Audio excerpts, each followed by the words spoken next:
சொல்லி போய் நாளைக்கு நாங்க இதுக்கு பின்னாடி இத்தனை மக்கள் நடக்க முடியாது. எங்களுக்கு இதுக்கு தீர்ப்பு வேணும் மேடம். எங்களுக்கு கண்டிப்பா நாங்க சொல்லி நாங்க போறது கிடையாது. நீங்க எழுதி உத்தரவாதம் கொடுக்கணும். நாங்க புலியை நீங்க குடிச்சிட்டீங்கன்னு சொல்றீங்க. எந்த புலியை எத்தனை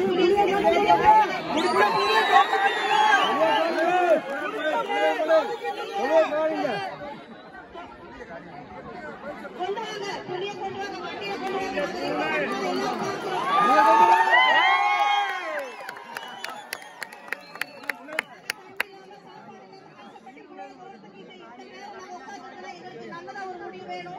நீங்க சொல்ற பேருக்காக நாங்க போயிட்டு வந்தோம்னா நாளைக்கு இந்த இருப்பாளத்துல இருக்கிறாங்க, அதே நேரத்தில் தொண்டியத்துல இருக்கிறாங்க. எத்தனை புள்ளிய நடக்குது? எத்தனை புள்ளிய நீங்க குடிக்கிறீங்க?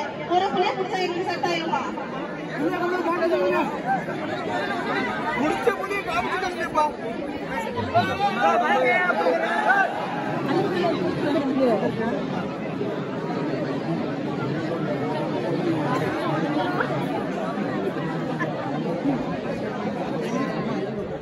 நிரந்தர தீர்வுக்காக தான் அரசுல இருந்து வராங்க. வந்துட்டு ரெப்ரசன்டேட்டிவ் வந்து